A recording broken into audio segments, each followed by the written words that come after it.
Tonight, we're interviewing Jerry Stahl for the Energy and Climate Action Committee. There is one vacancy to June 30th, 2025, a 3-year vacancy. This process, Jerry, is fairly informal. We ask that you kind of give a little bit of your background. We did get your resume, a very detailed resume, a very impressive one, in the package, but you can highlight that if you'd like, and then kind of give us some background and flavor for how long you've been in Chatham, how you landed here, and more specifically, your interest in the Climate and Energy Action Committee. So, Okay. So the floor is yours, and then I'll turf it over to my fellow select board members for some questions if they want, and off we go. Roll call. Oh, I'm sorry, roll call. Mr. Meadows, are you here? Physically, mentally, it's questionable. Okay, kidding. I'm here, present. Mr. Shell. All here. Yep, Ms. Davis. Present. Mr. Nicastro. Present. And Mr. Nicastro, I must say thank you. And the chair is here as well. We have a formal roll call that I usually forget, Jerry. So anyway, off to you. Thank you, Jerry. Thanks for being here. Thanks for the opportunity. Yeah, I am excited about the Energy and Climate Action Committee, which I didn't know about until I saw their presentation to you a couple weeks ago, and I was very impressed. And the thing that impressed me the most was that what they had to say was what I've been saying for the last year or so. In fact, I suspected that they had seen my video or read one of my reports, because it was almost verbatim. They came up with the same ideas about salt marshes and how important they are for Chatham. So I started going to their meetings and found them very exciting. I feel that climate change is a huge issue. It's the most important issue to me at this point. And I've been interested in environmental issues for my whole life, really. I've been active in environmental things since the 60s, 70s, and 80s, when I worked full-time for nonprofits doing things that had to do with energy conservation, weatherization, and so on. Of course, climate change wasn't a big issue back then, but the environment certainly was, and the overuse of resources was. So I retired about 6 years ago, and from Drexel University, and my wife and I decided to build a house in Chatham. We had land from her parents that they had bought in the 60s and had never really taken advantage of. And so we designed our dream house and built it, and had a great process building it and landscaping and furnishing it. And then when I was finished all of that work of building the house, I got involved with the Chatham Conservation Foundation. I got quite involved with them. I became the treasurer and on the executive board and did their technology, and really sort of brought them, as some of the members of the boards there said, brought the organization into the 20th century in terms of computerizing their work and getting their finances more transparent and so on. And I started the Salt Marsh Task Force there.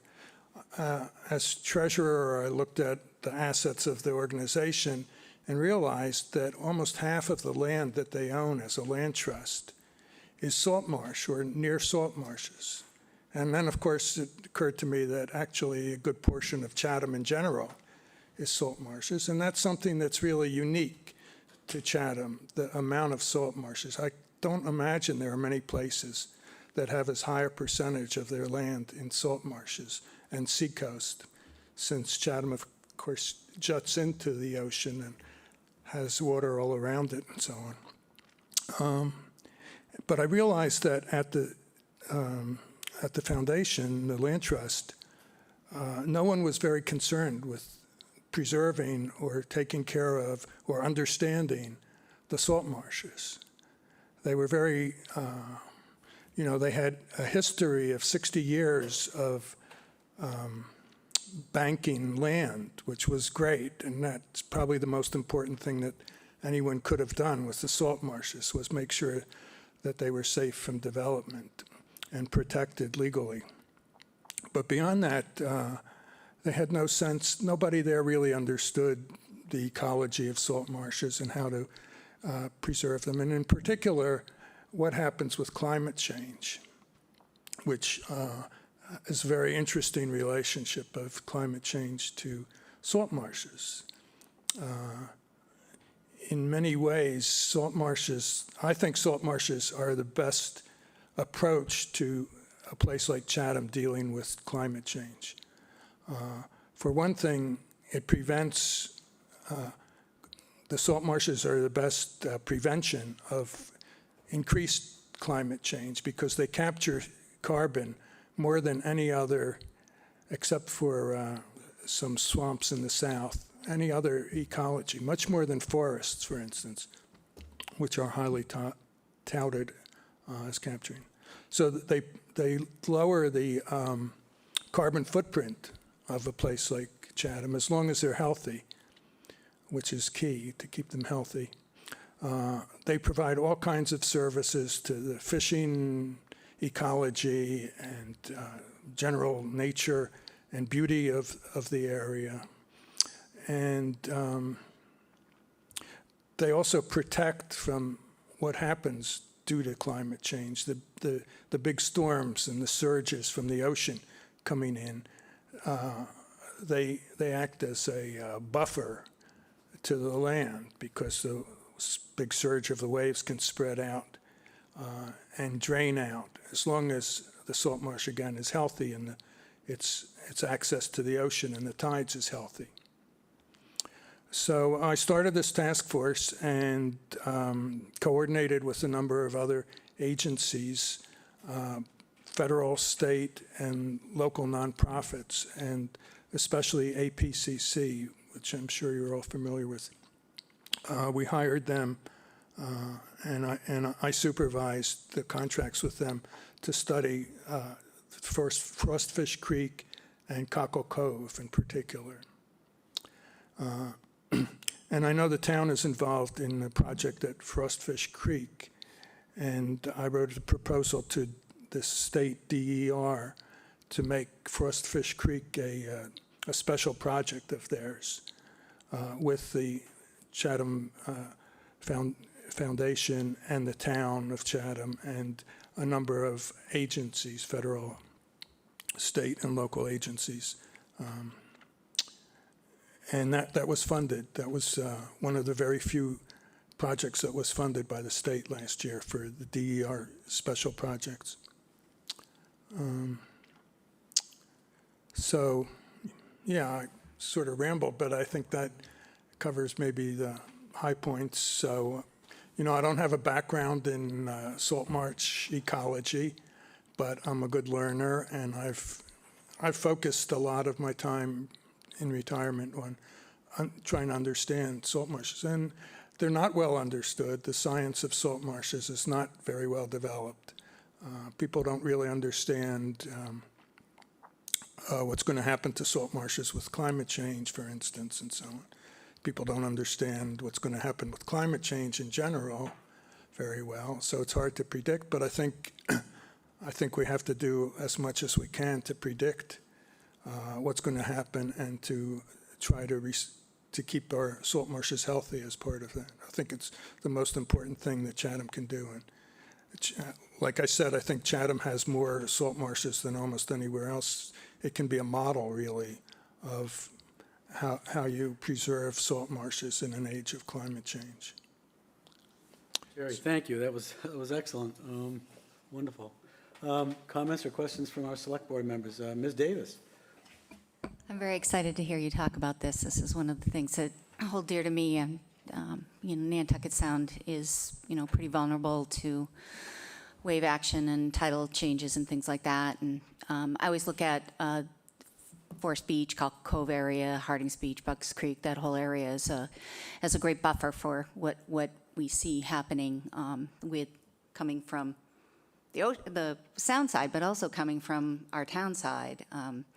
I feel that that it it's a good nursery. All the things that you said are wonderful. There's one very interesting salt marsh scenario that doesn't get a lot of play, but I know that Conservation Foundation has some property around that, and that is the Oyster River Cedar Swamp ecosystem. That's a really interesting area. And I was wondering, from your perspective, and I don't know enough about areas of critical environment and how you make those designations. I always thought that Nantucket Sound should have the same sort of designation like that Pleasant Bay does, but that would be town efforts, obviously. Immediately right now, as if you were to serve on the committee, what would be some of the recommendations that you would say to the town of Chatham in doing protection and restoration of the salt marshes above and beyond what we're doing right now? Well, I'm working on a strategy document for just that, how the town can approach the salt marshes in the long run. And I'm hoping that the committee will be able to present that at their next time they present to you. An answer to your question, in other words. So there's a number of things to look at with the salt marsh, and we've done a little of that at Frostfish Creek and some more at Cockle Cove, but not at the place that you're talking about. I haven't actually looked at the marshes around there. There's so many marshes. Yeah. I haven't gotten around to all of them, but I do know there is some issue over there of a restriction, some kind of tidal restriction. So one of the first things you look at is tidal restrictions. Has development cut off the tide from a marsh, either by putting a railroad through or a road usually, or whatever kind of development. And often they put in a pipe under the road and so on, like at Frostfish Creek, which then got crushed and doesn't do much. And so that's going to be a big project there. So that's one of the first things you look at. And test the water quality, worry about whether sewage and chemicals from lawns and so on are coming in, and just get a sense of what's going on. Is it being taken over by invasive species like Phragmites, which it usually is, and how's the wildlife doing there? And but then I think we need to look at we have to do long-range planning, because fixing a tidal restriction like at Muddy Creek, for instance, took, better than I, 10 years or whatever. These are not things that get done overnight. So you have to do long-range planning, and the climate change is happening much faster than anyone expected. So, and actually, New England, the sea levels are rising faster in New England, and the heat is rising faster in New England than elsewhere in the world. So you have to plan ahead for that. And one thing that the salt marshes do, which is interesting, is they migrate. So they'll move towards higher ground as the sea level comes up, if that higher ground is available. So that's one thing we need to look at, is what are the properties around existing salt marshes, even if the salt marsh is now protected land. What about the upland from there? Is there room for the marsh to migrate upward and stay healthy when the sea level comes? Otherwise, it's all going to become ocean. A lot of those beaches you talked about along Nantucket Sound are slated to become just ocean unless something is done about them. Yeah, you see that at just behind Stage Harbor Light, the flood tide that goes into that salt marsh and never used to flood it as much as it is, and that goes around the corner of Oyster River and up through there, and behind that is just rock revetments typically, so there's really not a lot of migratory area. Right. Maybe up, up Harding's Hills or whatever, but I think it's fascinating to think about the possibilities that we have to help mitigate some of the climate change or the erosion issues that we may be faced if we restore the salt marshes. And thank you so much for your good work. I appreciate it. Thank you. Anybody else? Mr. Castro? Thanks. Thank you for applying. I appreciate that, and your interest. And from your oral presentation today and from your resume, I think you'd be an admirable fit for this particular committee, especially with its new format as a climate action committee as well as an energy committee. Shireen sort of touched on this. I was going to ask you, do you have any thoughts as to the goals of this committee that you might want to suggest in terms of enhancing what they've already taken on? Any particulars that you would add or amend? Yeah, I really haven't thought about That's okay. about that. I just, as I say, I heard their presentation to you. Yeah. And latched on to their talk about salt marshes as part of their Yeah. of the thing they were concerned about. I know from going to the last two meetings that they had, it seems like they're prioritizing what are the most important things for the town to do in terms of climate change, Right. to lower the carbon footprint and so on. And as you see all the traffic today, I mean, obviously cars are a huge part of it, and so converting to electric cars, putting in electric car recharging stations, that's something that they're working on. And I think that the chair of the committee is, he's very qualified Yeah. to lead that, and I know nothing really about that stuff. So yeah, I would say that my view is that the committee should think about what are the most important things for the town of Chatham to do in terms of energy and climate action. And as far as I can tell, they're pretty much hitting those. I'm sure that with your background, you can bring some additional thoughts to that process. Yeah, well, so one thing I was involved in the neighborhoods of Philadelphia in the 70s and 80s was weatherization of homes. And that's something that the committee is interested in. And, Right. and we have this program that you're one of the big advocates of and so on. So pushing that is one thing. Right. My final point is just, I was just wondering, have you ever been asked or considered offering a lecture on salt marshes at the library? I mean, they have a learning series that you're probably aware of, the fall and the spring.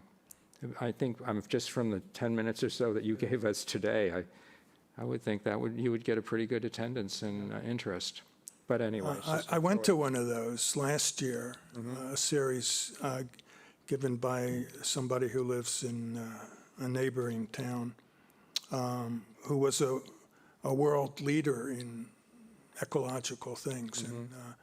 And I talked to him about Chatham and the salt marshes, and he gave me some ideas about that. And, I throw it out and yeah, contact the Friends of the Library. They, fellow named Bob Noonan, who's on one of our committees. Can't remember. He's on the bike committee, I think. yeah, I would just suggest people see the video that I did. Yeah. In 14 minutes, they can learn pretty much everything I have to say on it. Thank you. Mr. Shell? Yeah, thanks, Jerry, for applying, for your efforts to educate yourself on this issue. I think we're talking about the same presentation to the board that I saw as well. It was before I came on the board. It was very impressive. And then I think you and I attended the next meeting of the ECAC Right. Again before I was on the board.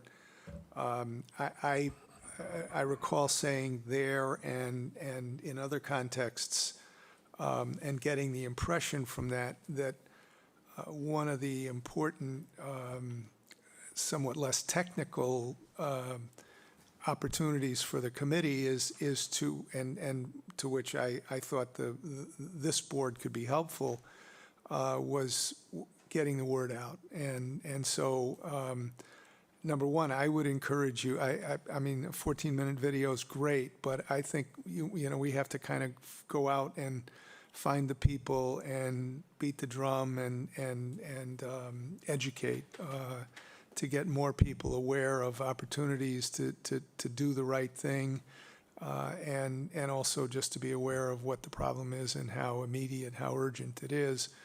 I guess I would, and I think I'm pretty sure I'm the board liaison to the committee. In that vein, I guess I would ask you the question more generally, if you have some thoughts on how we can be helpful to the effort, particularly of the educational process for the town, both for people who live here full-time and for our summer residents as well. I certainly agree that public relations is an essential, crucial part of a program to, to preserve the salt marshes of Chatham. And I think it's something that needs to come from the town. And that's why I'm interested in being on the town committee, to be part of that. I think it can be more effective than from the Conservation Foundation, for instance. And I know that the people who are working on the big project at Frost Fish, the Massachusetts Department of what is it, roads or streets or whatever, Ecological restoration. transportation. Yeah. Well, the DER involved in that as well? DER is involved, but DOT is the one who's got to dig up the street and put in a new bridge or whatever. And they don't want to do the public relations. They were looking for me to do that, but they felt that it had to really be come from the town. So what form that takes, could be, I could certainly write an article in the newspaper. I think there could be local meetings, for instance, around the Frost Fish for the neighbors around there. It's really essential that you educate the neighbors as to what the plan is and get them to buy into it and to see it as something that'll be really good for them and for their property and not a threat to it, which otherwise they might feel it was. And to make sure that the plan, whatever the plan is for restoration there, takes into account the wishes of the neighboring people and their knowledge of it, because they're the ones who know it best. So the personal contact with the local people is very important. But definitely public relations is going to be at various points an important thing. Thank you, and thanks again for your being willing to serve. I think you will be a very strong addition. Thank you. I'm just going to echo, thank you very much for applying. Clearly, your interest, your knowledge, and your desire are more than equivalent to get you onto the committee. I'm not going to belabor it with questions. I look forward to having you serve on the committee and look forward to your input. So I'm not going to belabor this. Thanks, Corey. Yeah, I'll echo the sentiments of my fellow select board members. Jerry, thanks. Thanks for your willingness to join up with the Conservation Foundation and do the kind of roll up your sleeves and do a lot of work. I think that's important. That's evidence of your energy and your passion for this field. We can tell anyway. I think Dean's select board member Dean Castro's suggestion that you do a learning series. Yeah, I'll think about that. Really cool. And I'm going to log on to your well, you've already done your 14-minute emails or whatever, YouTubes. Are they on the Conservation Foundation website? Is that what It's a YouTube. It's a YouTube. So I think the link, the YouTube link is right there. And I was going to comment if we had a little longer time. We don't, but from MIT, a bachelor's degree in math and physics to a PhD in social philosophy. Now there's a little U-turn. That's very interesting. Well, I think I think the age of climate change requires a combination, multidisciplinary. Yeah, totally agree. Totally agree. And this is arguably our number one challenge. I mean, we have many, but this is arguably one can make a good argument. This is our number one challenge facing the planet. The planet. But anyway, thank you for your interest. We'll probably bring this up certainly not tonight, but probably at our next meeting, which is 2 weeks from today on the 16th. Okay, Okay? great, Thanks for your interest, and thanks for your time tonight, Jerry. no Appreciate it. problem. Thank you. Yep. Enjoy your ice cream. Yeah, yeah.